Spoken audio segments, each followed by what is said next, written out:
เอ่ยฝูงปลาแหวกว่ายพญานาคโปรยสายน้ำมนต์ชุ่มฉ่ำหัวใจ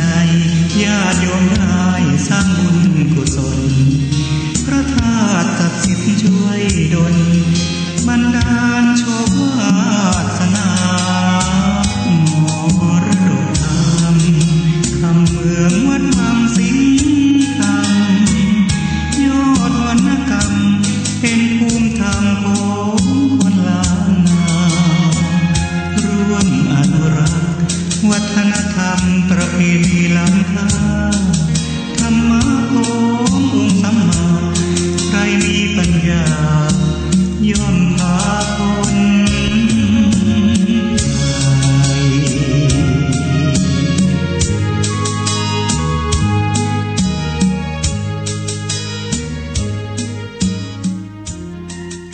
ขอยกมือ10 นิ้วกราบนอบน้อมอย่างพระติรัตนเกี่ยวเจ้าตั้ง3 ประการอันมีพระพุทธพระธรรมพระสงฆ์อันเป็นสรณะที่เปิ่งที่เคารพนับถืออันสูงสุดในชีวิตกราบคารวะแทบไตรไวสาปารมีธรรมพระเดชพระคุณหลวงปู่พระเทพโกศลที่ปรึกษาเจ้าคณะภาค7เจ้าอาวาสวัดศรีโสดาพระอารามหลวงตำบลสุเทพอำเภอเมืองจังหวัดเชียงใหม่พระเดชพระคุณหลวงพ่อดัญเจ้าคุณพระเทพปริยัติเจ้าคณะจังหวัดเชียงใหม่เจ้าอาวาสวัดเจดยอดพระอารามหลวงอำเภอเมืองเชียงใหม่พระเดชพระคุณหลวงพ่อดัญเจ้าคุณพระเทพรัตนนายกดัญเจ้าคณะจังหวัดลำพูนเจ้าอาวาสวัดพระธาตุเจ้าหริพุนชัยจังหวัดลำพูนพระเดชพระคุณท่านอาจารย์ท่านเจ้าคุณพระรัตนมุนีท่านเจ้าคณะจังหวัดเชียงรายเจ้าอาวาสวัดพระแก้วจังหวัดเชียงรายตระจนพระมหาเถรานุเถระครูบาสังฆเถระเจ้าภิกขุสงฆ์สามเณรจุตนจุองค์ด้วยความเคารพเจริญสุขเจริญปอนปออกไม่ออกศรัทธานบุญตินจองห้องวัดจุหนุ่มเท่าใจยิงขอน้อมต้อนรับทุกท่านเข้าสู่รายการมรดกธรรมกำเมืองทางสถานีวิทยุกระจายเสียงวัดฝ่ายหินตำบลสุเทพอำเภอเมืองจังหวัดเชียงใหม่ส่งสัญญาณกระจายเสียงในระบบคลื่นความถี่ FM 104.50 เมกะเฮิรตซ์สถานีวิทยุวัดหนองกายตำบลสันปะยางอำเภอแม่แตงจังหวัดเชียงใหม่ส่งสัญญาณกระจายเสียงในระบบคลื่นความถี่ FM 99.75 102.0 และ 89.25 เมกะเฮิรตซ์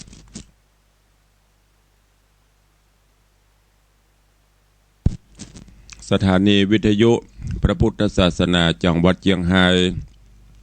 ส่งสัญญาณกระจายเสียงในระบบคลื่นความถี่ FM 99.50 เมกะเฮิรตซ์และสถานีวิทยุ CM 77วิทยุอินเทอร์เน็ตล้านนาส่งสัญญาณกระจายเสียงในระบบคลื่นความถี่ FM 97.5 เมกะเฮิรตซ์พร้อมกันนี้เจริญปอนญาติโยมติดตามรับฟังทางเสียงตามสายหอกระจายข่าวตามวัดตามวาตามหมู่บ้านต่างๆตลอดจนญาติโยมติดตามรับฟังกันทาง Facebook เฟซไลฟ์ทางเว็บไซต์ทุกช่องอยู่ในเวลานี้รายการนี้ดำเนินโดยอาตมาภาพพระครูวิสิตศรีลาภรณ์เจ้าคณะตำบลป่าแดดเจ้าอาวาสวัดวังสิงห์คำใต้ตำบลป่าแดดอำเภอเมืองเชียงใหม่จังหวัดเชียงใหม่เป็นผู้ดำเนินรายการนำธรรมะสารธรรมคำสอนแบบพื้นบ้านล้านนามาพบมาปะกับญาติโยมทั้งหลายเป็นประจำทุกเจ้าตั้งแต่เวลา 6 โมงป่ายถึง 7 โมงโดยประมาณโดยมีสถานีแม่ข่ายลักก็คือสถานีวัดฝ่ายหินได้ส่งสัญญาณกระจายเสียงแล้วก็ลิงก์สัญญาณไปตามสถานีลูกข่ายดังที่ได้กล่าวแต่ต้นแล้ว ขอกราบขอบพระคุณกับเมตตาบารมีของท่านผู้อำนวยการสถานีทุกสถานีเจ้าหน้าที่ช่างเทคนิคผู้ควบคุมการกระจายเสียงทุกรูปทุกท่านตลอดจนอนุโมทนาบุญกับญาติโยมที่รับฟังทางเฟซบุ๊กเฟซไลน์แล้วก็กดแชร์กดไลค์ส่งสัญญาณไปสู่ญาติธรรมกลุ่มในเปื้อนฝูงได้รับฟังเสียงธรรมะโดยทั่วกันประการวันนี้ก็เป็นวันหยุดรายการที่จบไปทุกเสาร์ทุกอาทิตย์ก็เป็นรายการทนายพบประชาชนโดยท่านทนายปอเสียงเจ้าซึ่งท่านก็ได้นำสาระความรู้เกี่ยวกับด้านกฎหมายมาจาสลับกับรายการธรรมะและข่าวสารเป็นประจำกู้วันเสาร์วันอาทิตย์ในช่วงเช้า5 โมงถึง 6 โมง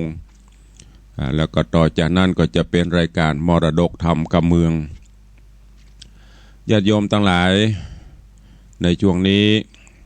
โรคระบาดก็ยิ่งระบาดเริ่มเพิ่มทวีความรุนแรงขึ้นจากที่มีคนติดบัดถึง100จากนี้ยอดทะลุพุ่งขึ้นไปก็หลายร้อยคนแล้วก็ยังมีท่าทีจะขยายตัวเพิ่มขึ้นแถม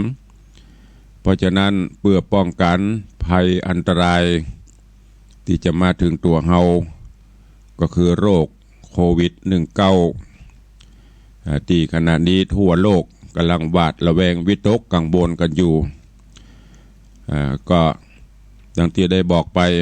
จะไปวิตกกังวลนักลำไปก็พยายามดูแลตัวเฮาป้องกันตัวเก่าเฮาให้ดีที่สุดโดยการอย่างที่ ตะกี้ท่านทนายเปิ้นก็แจ้งไปรายการตั้งสถานีวิทยุก็ดีตั้งเว็บต่างๆก็ดีเปิ้นก็เผยแพร่วิธีการตั้งป้องกันอย่างบัดเดี๋ยวนี้งานต่างๆบ่ว่าจะเป็นงานมงคลของวัดวาอารามที่ได้เตรียมกันมาเมินก็จำเป็นต้องได้เลื่อนจำเป็นต้องย้ายออกไปก่อนประกอบกับสถานที่ต่างๆบ่ว่าจะเป็นห้างค้ากาดนัดสถานที่ที่มีคนชุมนุมหลายๆทางราชการบ้านเมืองเปิ้นก็ขอความร่วมมือคือได้ปิดคือได้พักกันเหียสัก10 วัน20 วันเพื่อสกัดกั้นโรคระบาดนี้คือมันหายไปจากเมืองไทยจากโลกนี้ไปเฮาก็ต้องให้ความร่วมมือเพื่อที่เฮาจะได้มีชีวิตความเป็นอยู่กันอย่างดีตามปกติที่ผ่านมาบ่ได้มีความหวาดระแวงอย่างเน้อแล้วก็ลวดขอแจ้งให้ญาติโยมทั้งหลายแต่ว่าตุลุงก็แจ้งไปครั้งหนึ่งว่างานทำบุญพิธีการรอพระเจ้าทองคำของวัดวังสิงห์คำที่เฮาท่านทั้งหลายได้รวมช่วยกันมาเกือบจะสำเร็จแต่ว่าเมื่อมีเหตุการณ์จะเกิดขึ้นและทางราชการทางคณะสงฆ์เปิ้นก็ได้ประกาศขอความร่วมมือทุกวัดคือได้เคลื่อนได้คายได้ย้ายไปก่อนดังนั้นงานหล่อพระเจ้าทองคำของวัดวังสิงห์คำก็ขอเคลื่อนคายย้ายออกไปก่อนเนอะจนกว่าสถานการณ์มันจะคลี่คลายลงเฮาก็ค่อยมาร่วมกันสำหรับทองคำอย่างต่างๆญาติโยมก็มันต้องเป็นห่วงต่างวัดได้เก็บฝากไว้ติดตู้นิรภัยของธนาคารแล้วก็ปัจจัยญาติโยมที่ให้ห้อมก็มันต้องเป็นห่วงทุกบาททุกสตางค์อยู่ในมีบัญชีตรวจสอบได้หมดเนอะเพราะฉะนั้นก็แจ้งให้ญาติธรรมญาติโยมสาธุชนปออกไม่ออกทั้งหลายที่ได้มีกุศลและจิตเจตนาอันแรงกล้าร่วมบุญกุศลมาเมื่อกำหนดการที่เป็นมังคละมงคลเมื่อใดต่างวัดจะได้แจ้งให้ปออกไม่ออกศรัทธาได้รับทราบแถมครั้งหนึ่งเนอะช่วยบอกต่อกันไปตัวเองก็ต้องขอสุมาอภัยบางท่านก็เตรียมจะมาร่วมบางท่านก็เตรียมทองไว้เตรียมปัจจัยไว้จะมาร่วมแล้วก็ใครหูใครหันการรอพระเจ้าทองคำอันเป็นพิธีอันเป็นประวัติศาสตร์ของวัดตัวของสถานบุญตัวนั่นก็แจ้งเนอะวันนี้เจ้านี้ก็ ในเนื่องจากสถานการณ์โรคระบาดต่างๆมันเบียดเบียนทำลายตึงชีวิตจิตใจของญาติโยมบาดบิโตกกังวลกันเจ้านี้ก็ได้อัญเชิญเอาพระธรรมเทศนา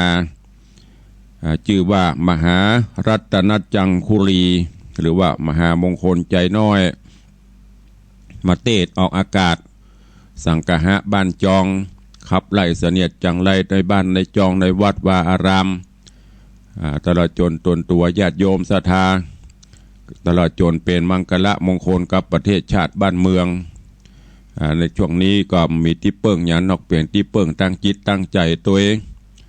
อย่างที่เปิ้นฮือหรือว่าขอความร่วมมือกับพระเจ้าประสงค์ได้สวดมนต์เพื่อขับไล่หรือว่าเพื่อเป็นกำลังใจฮือกับญาติโยมในช่วงที่วิตกกังวลนี้ฉะนั้นเจ้านี้เปิดวิทยุที่บ้านที่จองเพื่อเป็นมังคละมงคลตัวเสียงธรรมกระถาในธรรมก็จะได้ขับไล่ สิ่งอัปปะมงคลชั่วร้ายต่างๆโรคภัยไข้เจ็บต่างๆตามคติความเชื่อแม้กระทั่งในสมัยครั้งพุทธกาลพระพุทธองค์ก็ได้ใจพุทธคุณธรรมคุณสังฆคุณเนี่ยเป็นกำลังใจให้กับญาติโยมเด้อขอเชิญทุกท่านทุกท่านทุกคนได้ตั้งอกตั้งใจฟัง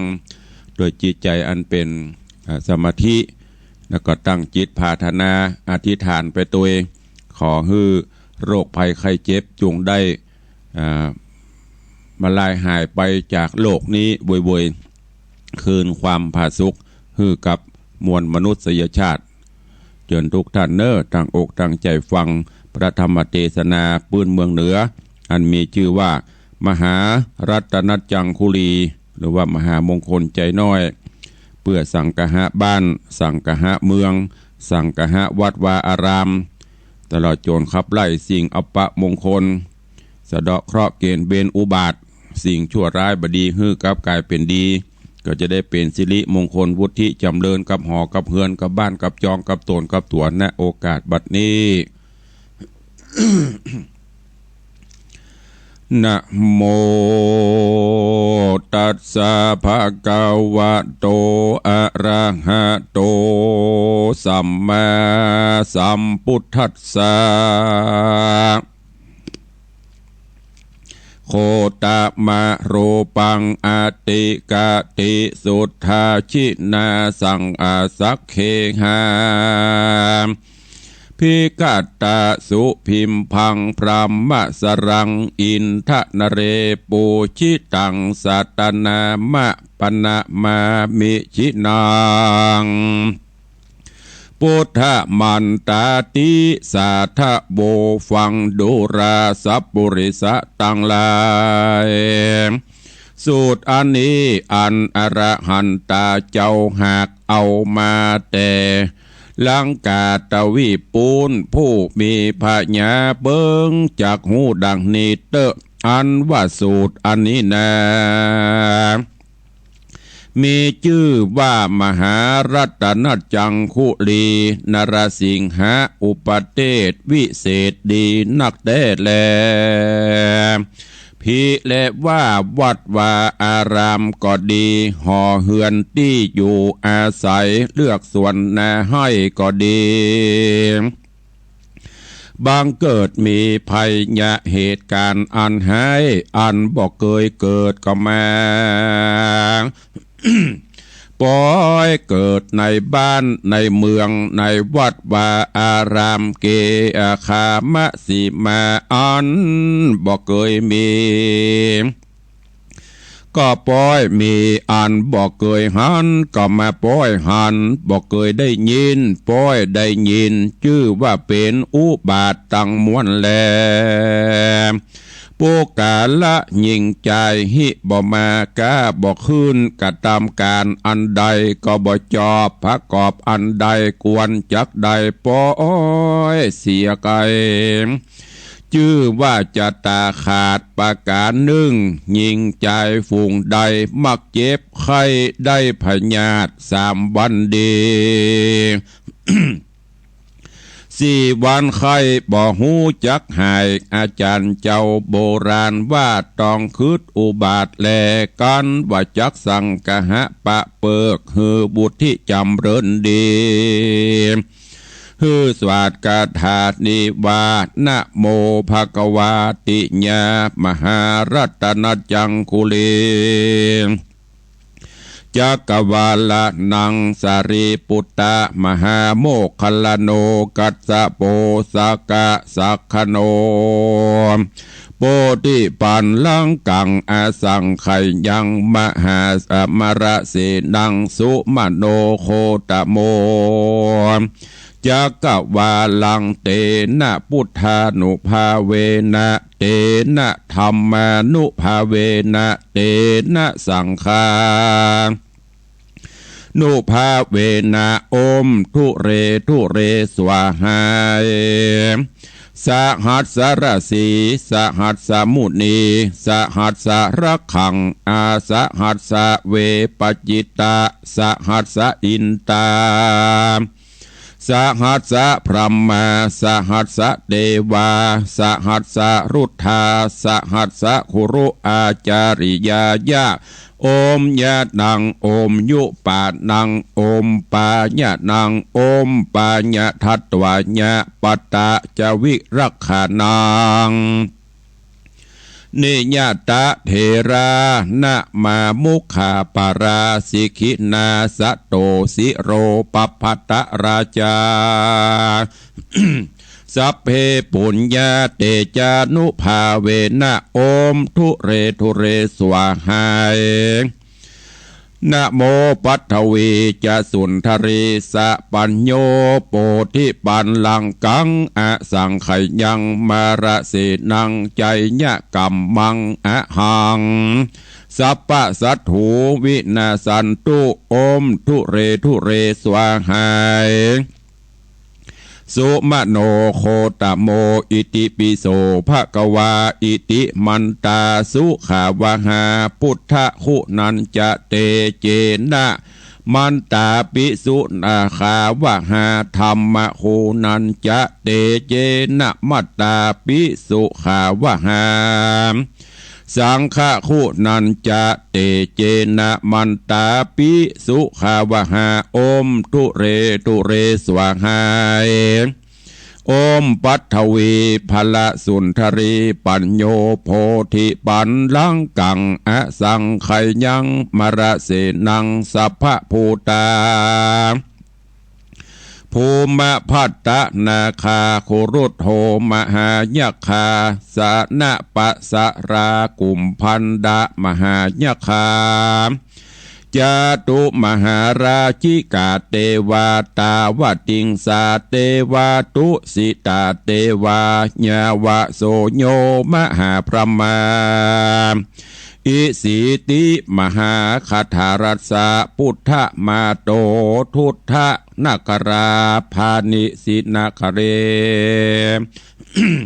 โปติมระใจยังสัพพัญโยตญาณปฏิเวทังนวโร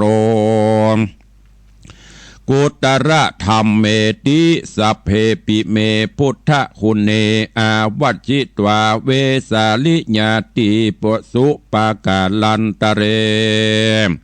สุติญามรติงปริตังกะโรนโตอายัสสมา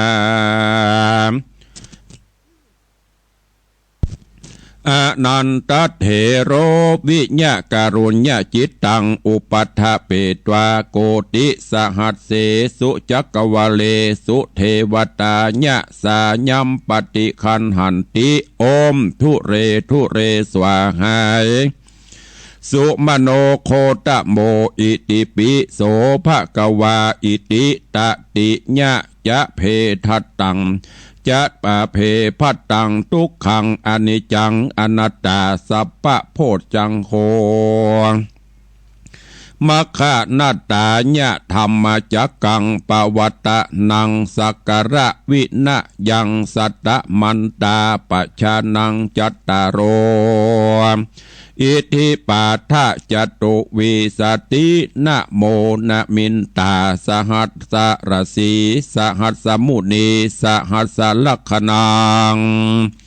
สหัสสะอินตาสหัสสะพรหมาสหัสสะเทวาสหัสสะคุรุอาจาริยานังนะโมนะมันตานังราชาพยังโจระพยังอัคคิพยังอุทธกะพยังทุจารูปะพยังริชังอริชัสสะพยังสัพพะพันธังอัตตานัญจะชิวหาโนขลาเมตตาโยปุญญาคนาพุทธานุภาเวนะธรรมานุภาเวนะสังฆานุภาเวนะมหารัตนาจังคุลีโอมทุเรทุเรสวาหาย ที่นั้นพระพุทธเจ้าเฮือมหาอนันตเถระเจ้าไปจำเริญเมตตายังผีหายเฮือไปนี้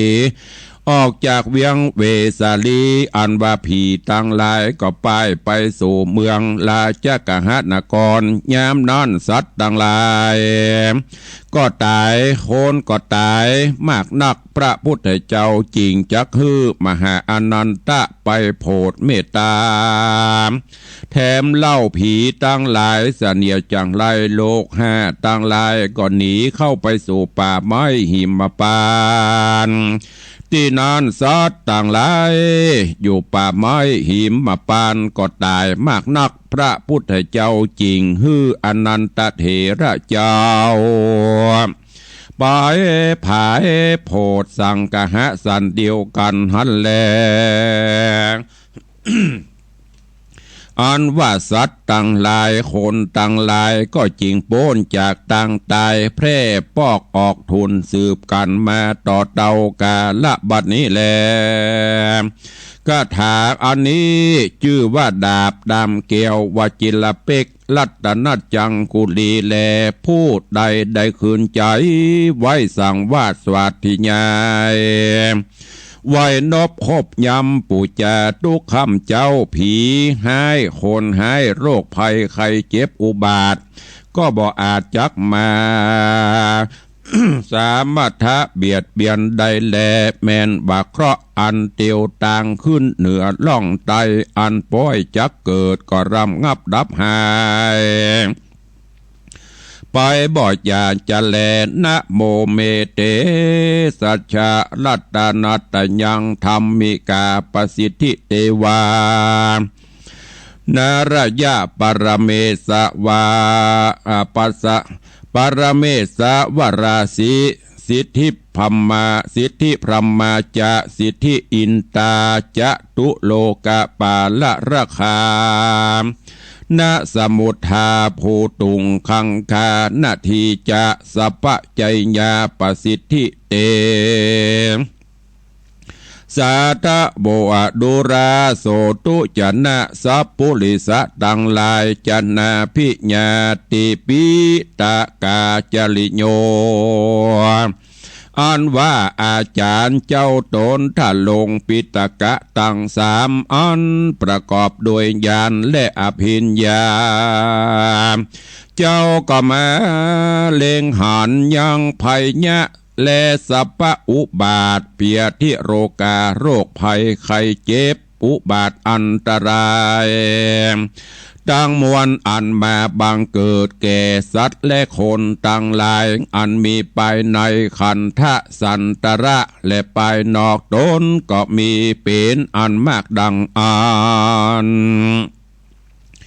เจ้าก็มาใคร่เหอบุตรที่จำเริญแก่ปัจจารราชเจ้าบ้านเจ้าเมืองต่างหลายจริงพิจารณา แปลงไว้ยังกำปีใจญะปะกรณะสูตรอันนี้โดยคาถาว่านะโมเมเตชัดชะดังนี้เป็นต้นแลนะโมมักว่านามาสิกาโร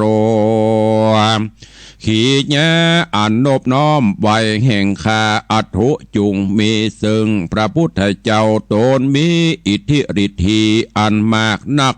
ก็จงมีแก่ผู้คาเตอรัตนัตยัง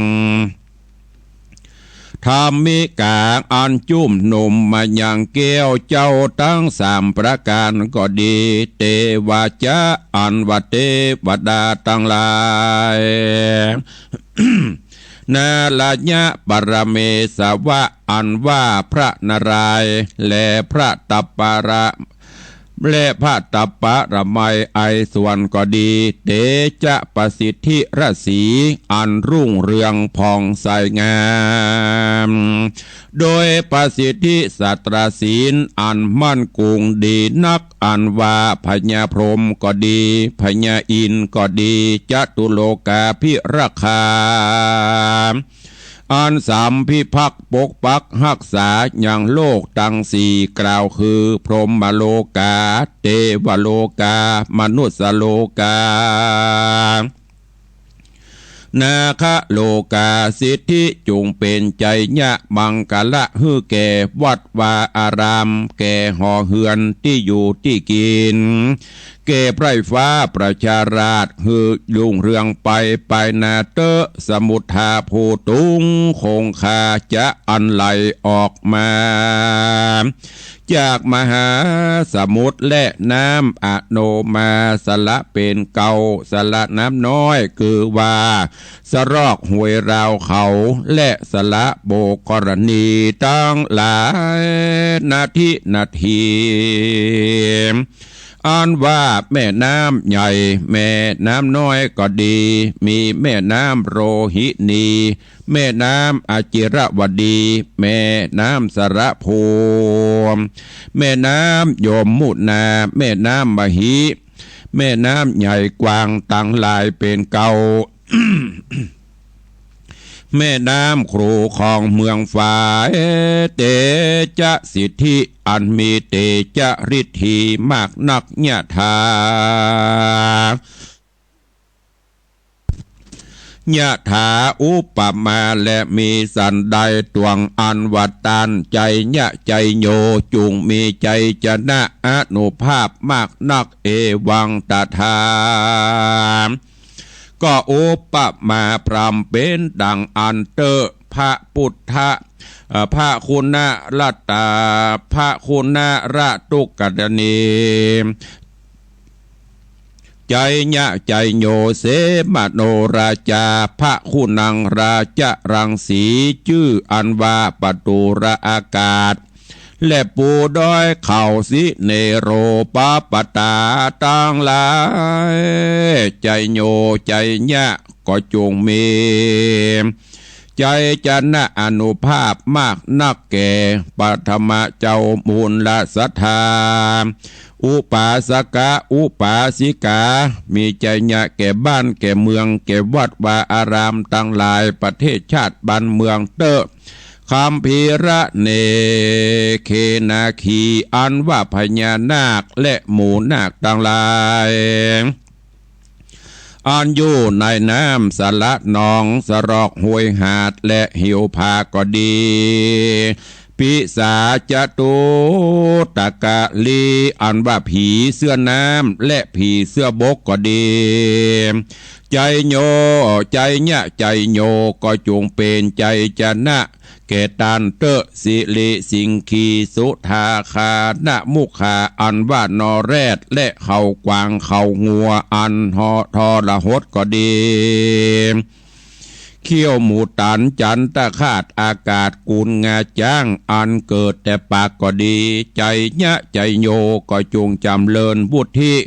แก่บุญละศรัทธาอุปาสกาอุปาสิกาแก่บ้านแก่จองวัดวาอารามเตอ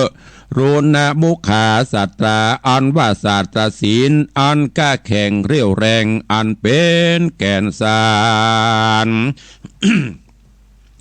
อันอาจห้ามเสียยังภัยยะพิบัติสปะอนตรายต่างหลายบ่ฮือบังเกิดยังกรรมโศกทุกข์อันห้อนใหม่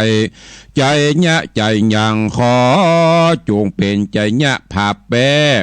แก่ภาพแปจนะจุอันเตแก่มหาราชเจ้า ตลอดจนบ้านเมืองห่อเหือนวัดวาอารามประเทศชาติบ้านเมืองแก่ไพรฟ้าประชาราชเจ้าจุคนเตอจำปาทินากะกุจะเพพังอันว่าเครื่องสังเวยพญานาคคือว่าสังวานอันมีดอกจำปาเป็นต้นจูงเป็นใจจนะใจยะมังกละ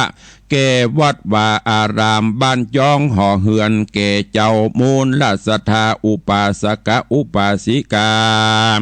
แก่ประเทศชาติบ้านเมืองแก่มวลมนุษยชาติในโลกเตอคัจฉะปตะตุลังกะสุกระภูจังกะสีหะพยคทิปาอันว่าจางมาหมู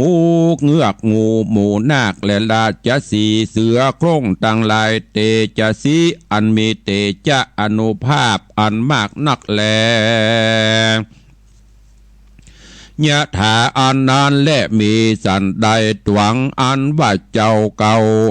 เจ้ามูลศรัทธาอุปาสกะอุปาสิกาไพร่ฟ้าประชาราชและวัดวาอารามบ้านจ้องห่อเหือนมวลโลกมนุษย์จงมีใจจนะเตจะอนุภาพจนะขะเสกศัตรูในสักละจุมปูตวีปตังมวลตาถาก็พร่ำเป็นดังอันเตอรุณมุขะสัตราอันว่าภาวะอันยกเสียยังโศกตุกโตมนัดปอกั้งแกนเน้นใจแล้วห้องให้ก็ดีชิตาเสนาปุณสุทธินังรัตติพระโจรแก่เสนาอมาตและคาเซึกแล้วโจมจื่นยินดีเมื่อปลายลูนก็ดีขอจูงพากฏมีแก่อุปาสกะอุปาสิกามูลละศรัทธาแก่วัดวาอารามแก่บ้านจองห่อเหือนประเทศชาติบ้านเมืองแก่มวลมนุษยชาติแก่โลกมนุษย์นี้จิมเตอธรณีตระสุธาใจญะใจโย พระโจรจะนะดีนักในกาละลูกเมื่อเตอบ่เต้าแต่นั้นก็จุงเป็นใจจะนะแก่อุบาสกอุบาสิกาพ่อบานแม่เฮือนลูกเต่าเหล่าลานเผ่าปันวงศากูคู่กูคนเตอธรณีสันติสุธาอ่านว่าแผ่นดินนะสังขญาวดาไอ280,000 โยจนะกนานาอันติดเนื่องโดยนิคากามเขตบ้านน้อยเมืองใหญ่ในกาลตุกเมือก็จงเป็นใจจนะเรื่องราบแก่ห่อเหือนและเจ้ามูลละศรัทธาต่างหลายแก่วัดวาอารามประเทศชาติบ้านเมืองแก่โลกมนุษย์ต่างหลายนิเตอมังกราเลยยะแห่งมังกรคือว่ารัศมีอันรุ่งเรืองในพระวังกะฮือประกอบไปโดยเตจะอนุภาพ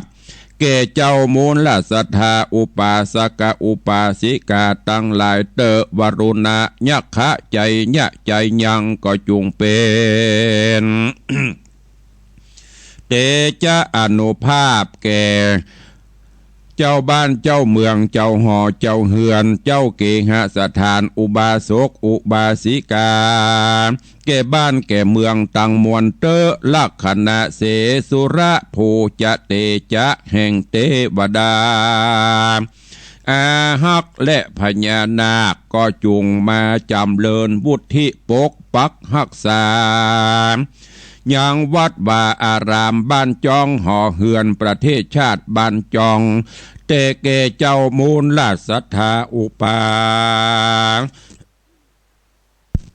อุบาสกอุบาสิกาและบ้านเมืองที่อยู่ที่กินเตอร์พระมกันนาอันว่าหมู่พญาพรหมต่างหลา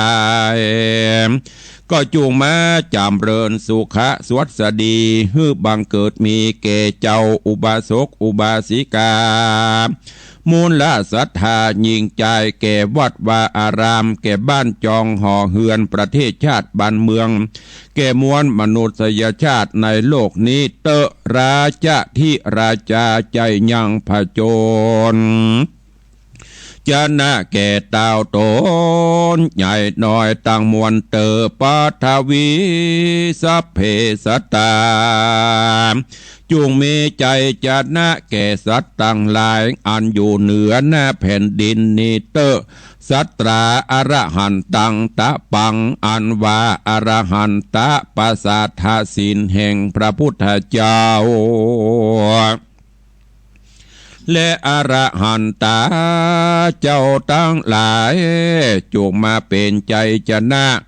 ฮือแก่เจ้ามูลละศรัทธาอุปาสกาอุปาสิกาแก่วัดวาอารามบ้านจ้องห่อเฮือนประเทศชาติบ้านเมืองแก่มวลมนุษยชาติในโลกนี้เตออรหันตาปัจจะปัจเจกะพุทธสาวังอันว่าพระอรหันตาและปัจจภะปัจเจกะโพธิสัตว์เจ้าและสาวกะแห่งพระพุทธเจ้าก็ดีใจญะใจยังมเหสุรังคะหะโรหะริเตวังอันว่าพระมหา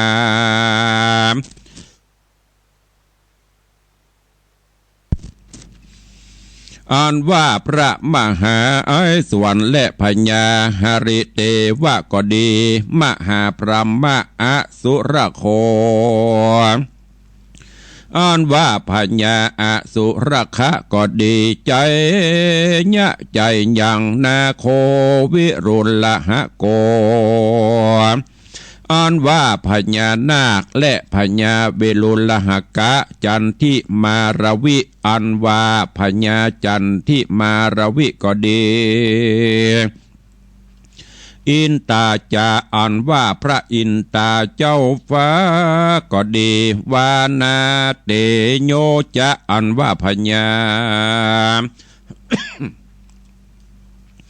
เมตไตรก็ดีกุเวโรจะอันว่าพญากุเวระก็ดี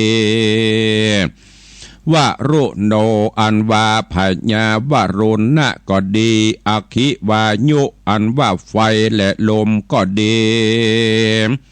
ปะจุนโนอันว่าพญาปะจุนนะคือพญาต้นแต่งแปลงน้ำฟ้าน้ำสายฝนก็ดีกุมารโรจะอันว่าพญากุมารก็ดีพญาภคทะโกจะอันว่าพญาทะกทะกะก็ดีอัฏฐทัสสะมหาเทวาอันว่าพญาใหญ่แห่งเทวดา18 ต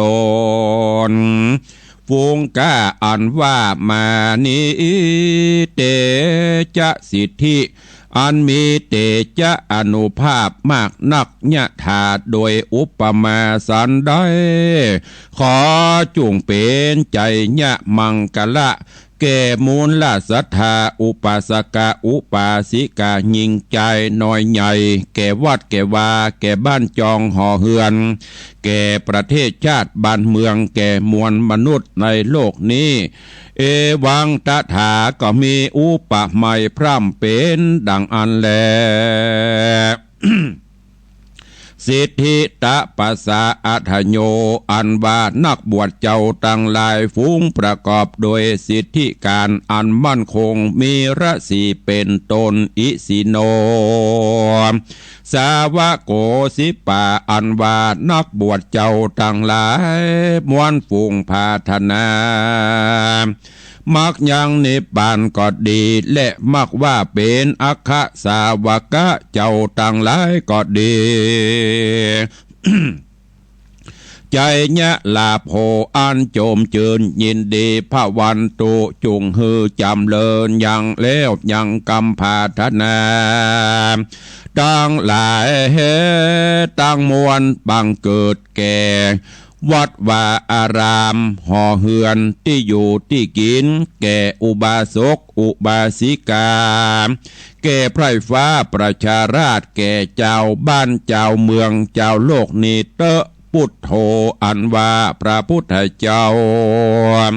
ตนเป็นติจังติเปิ้งแก่โลกตั้งสามธรรมโมอันว่าพระนะบโลกุตระธรรมเจ้าเก้าประการสังโฆอันว่าพระอริยะเจ้าต่างหลายใจยะมังกลาขออาราธนา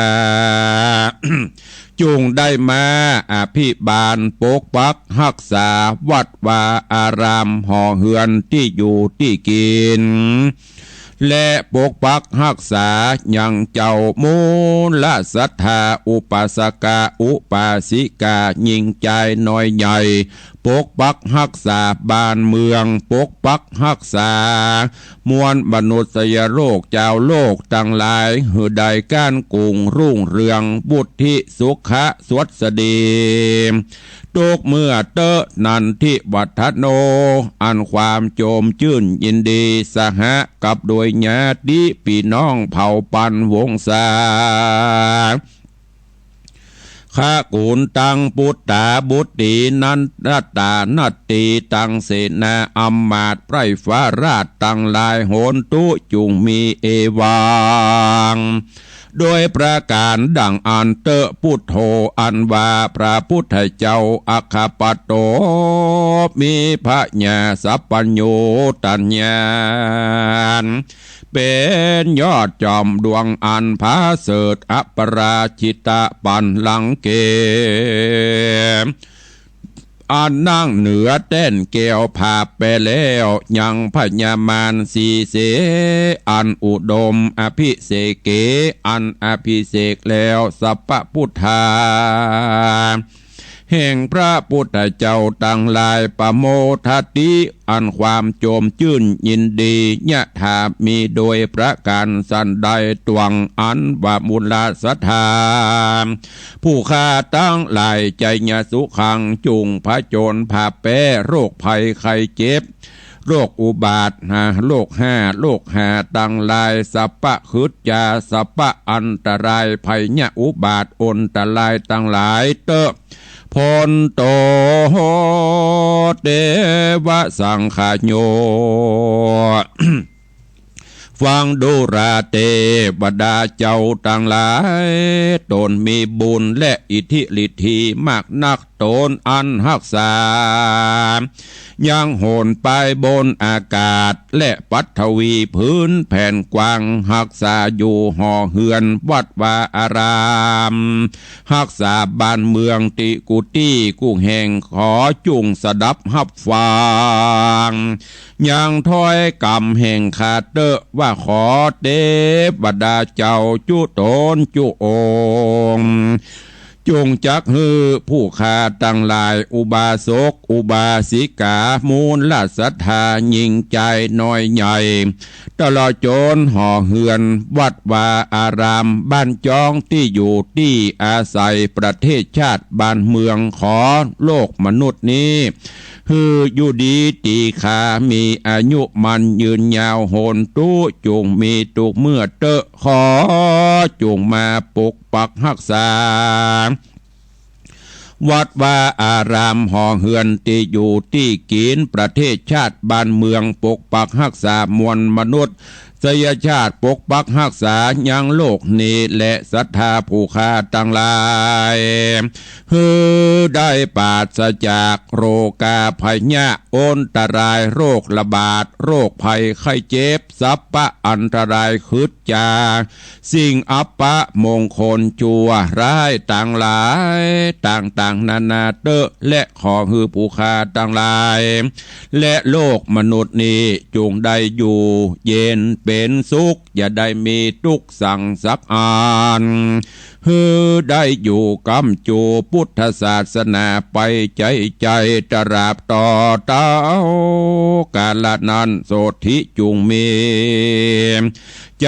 ญะบุตถิสุขาสวัสดีด้วยเตจะลิธีแห่งใจญะปะกาลนะสูตรอันผาเสดดวงนี้นานจุงจักมีขอฮือสมฤทธีดังกรรมพาธนาไปจูเยื่องจูประการบ่อย่าจะแลนาใจญะใจจุลละใจญะปะกาลนะสุดตังนิธิตังขีญะอันกล่าวยังใจญะปะกาลนะมหารัตนจังกุลีกับบังโกมสมฤทธิ์เสด็จก็ขอความสุขสดสดีจุงบังเกิดมีเนอกับลูกหลานตันเต้ากับปอออกไม่ออกศรัทธาบาศกอุบาสิกากับบ้านกับจองกับหอกับเฮือนกับวัดวาอารามประเทศชาติบ้านเมืองตลอดจนโลกมนุษย์นี้ขอสันติสุขขอความสุขสดสดีจุงปิกมาบังเกิดมีเนอ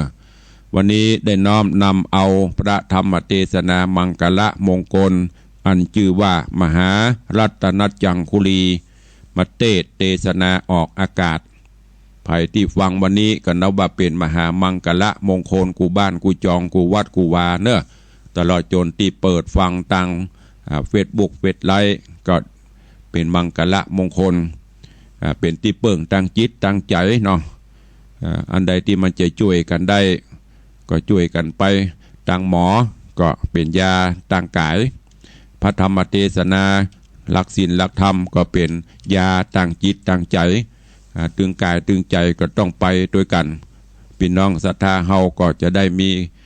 กำลังจิตกำลังใจที่จะร่วมกันต่อสู้ฝ่าฟันวิกฤตปัญหาโดยเฉพาะโรคระบาดนี้ไปด้วยกันเนอะวันนี้ก็หวังว่าญาติโยมศรัทธาก็คงจะมีความปลื้มปิติมีกำลังใจกันขึ้นมาเทศไปก็จบด้วยเวลาอันเหมาะสมเพิ่งควรพอดีเหลือเวลาแถมน้อยก็จะหมดลงแล้วก็ขออนุโมทนาบุญขอบคุณและก็เดี๋ยวจะได้เปิดหน้าไมค์ให้ญาติโยมที่ฟังอยู่วันนี้ใครฟังและโทรศัพท์เข้ามาร่วมก็จะเป็นมังกละ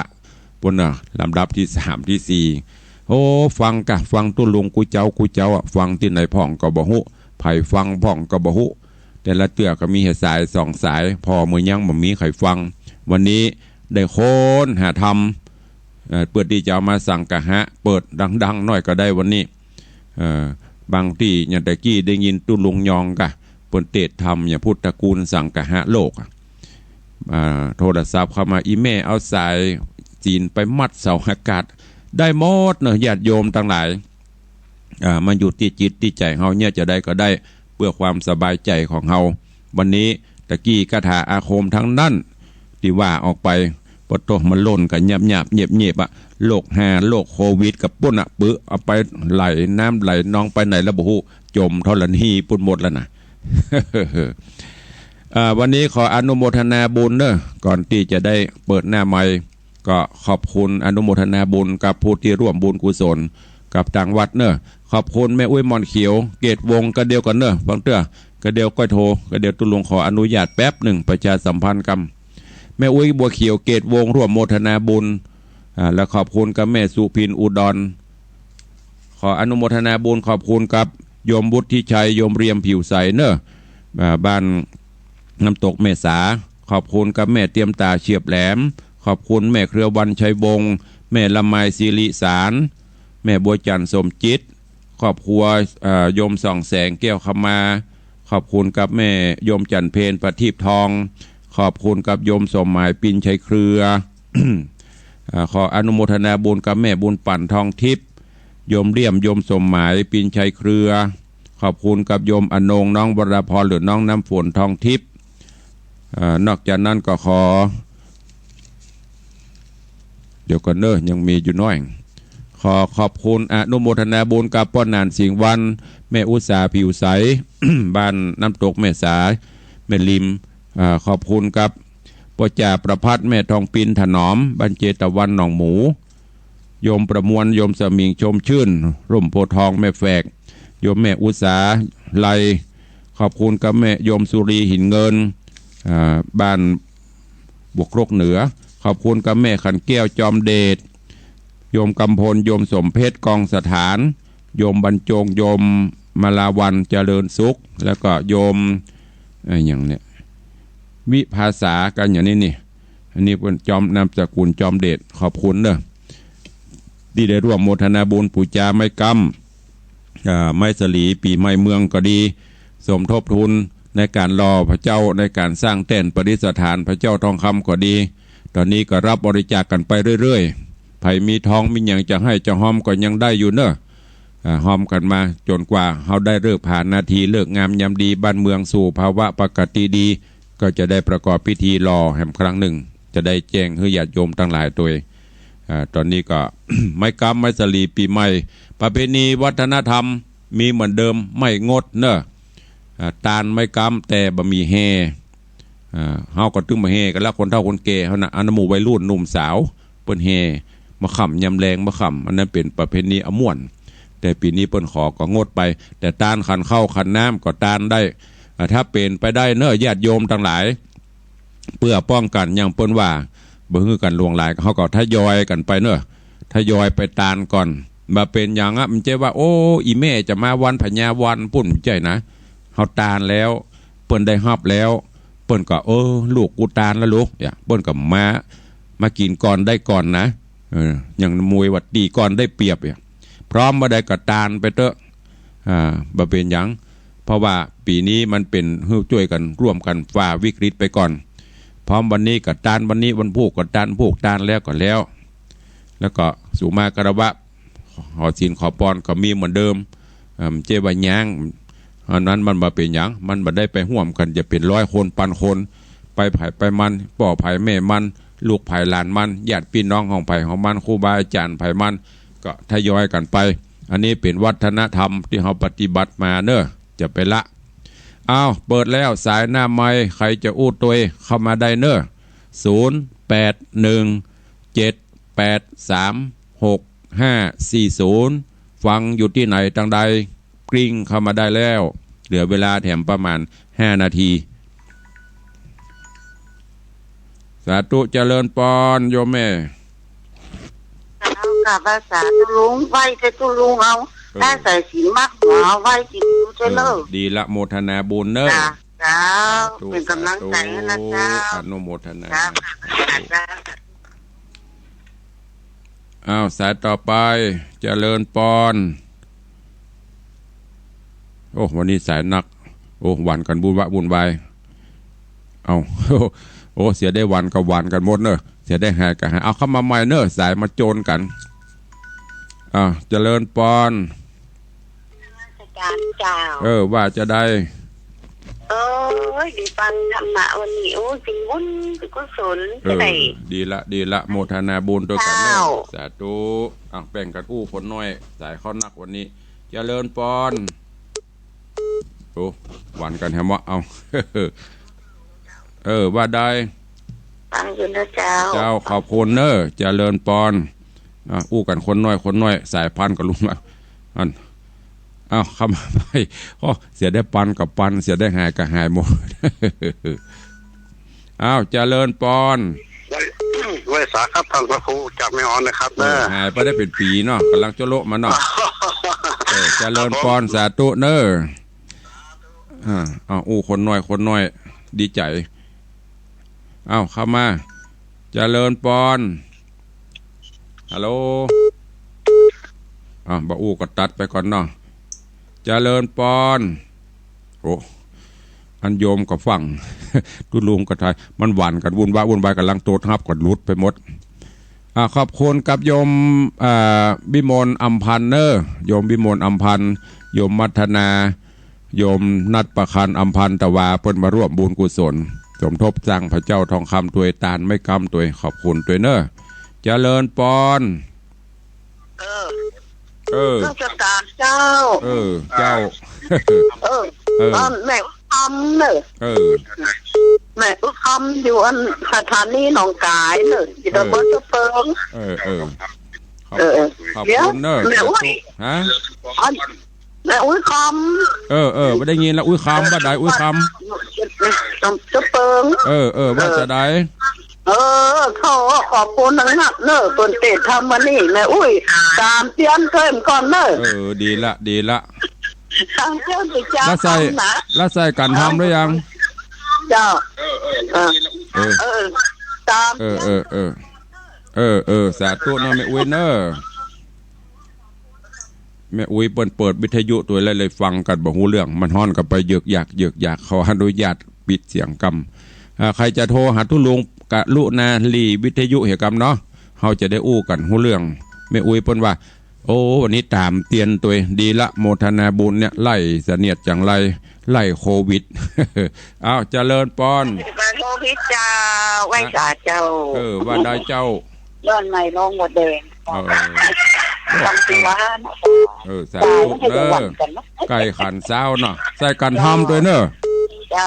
ใส่คนหมื่นเนอะวันนี้นะกันพิเศษนะสาธุเจริญปอนสายต่อไปปุดไปให้มารอสักกรรมเนาะเดี๋ยวตุลุงก็จะก้อยๆจะไปฟังวางเตื้อตุลุงจะไล่หับสายวางสายนั่นหับสายนั่นอันมันจะลุดไปเห็นเนอะเจริญปอนเจ้าการนมัสการเจ้าจะตั้งได้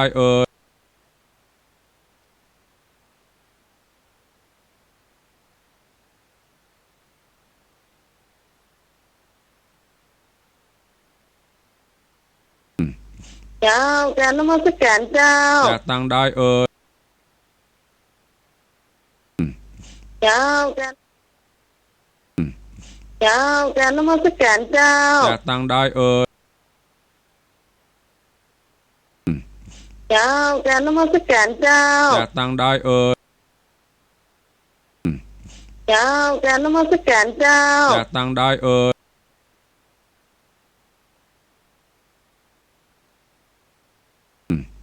เจ้าการนมัสการเจ้าจะตั้งได้นะปตรายโมดไม่ผิดสักตัวรับประกันคาถาอาคมวันนี้ครั้งกว่าเปิ้นเตดไปจ้าว่าไปจนครบทุกบททุกบาทบะขาดสักตอนบัตัดสักตัวเนอะวันนี้จอมเห็นเนอะคน108 บาท108 บาทแล้วก็เอามาหอม อู้เล่นบดายเนอะถ้าได้แต่ก็ดิ้งวันนี้ม่วนดีอีกากำลังใจมาใครลูกเจ้ามาเตดอันนี้ใครจะอู้ได้พ้องมีการเมมอนจันคำเหียมีการ4-5 คนมูนี่หลายหน่อยทั่วสารทิศเจริญปอนเจ้าแม่จานจากไหนกระลวงนอกเจ้าอีกาตั้งเหนือสนมาโลอีอย่างแคว้นในการหนองกายได้ใจจื่นเจ้าใส่กันทำเห็นเนอะวันนี้เป็นพิเศษนะเจ้าก็น่าใส่กันทำเห็นเนอะ108 บาทเจ้าโอ้ยสาธุใครหายจากโรคโควิดใส่108 บาทเนอะใครฟังเห็นสักรอบ2 รอบเนาะต้องใส่กันทำตัวรอบ2เจ้าได้เจริญปอนเนอร์ก็ขอขอบพระคุณเจ้าสาธุวันนี้โยมใจจื่นใจบันใจดีกันจะเตะทำวันนี้ก็พยายามสร้างขวัญกำลังใจเนาะตุเจ้าก็ใครฮือญาติโยมอยู่สุขสบายจะได้กินห่วมตานเติงกันทำบุญสุนตานสืบศาสนาถ้าศรัทธา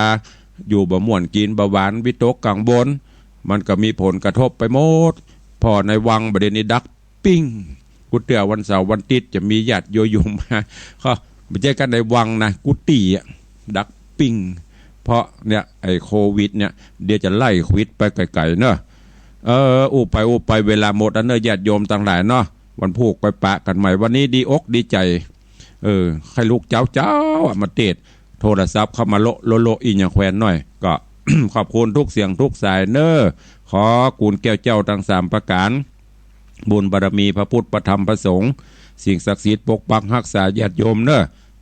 ทุกท่านมีสุขภาพพระนามัยสมบูรณ์แข็งแรงหายจากโรคภัยไข้เจ็บโดยเฉพาะโรคระบาดโรคโรคทั้งหลายจะได้มาใกล้มากายเนอะอยู่ดีมีสุขเหมือนกันจุผู้จุโคนจุตนจุองอายุวันโนสุขังพลัง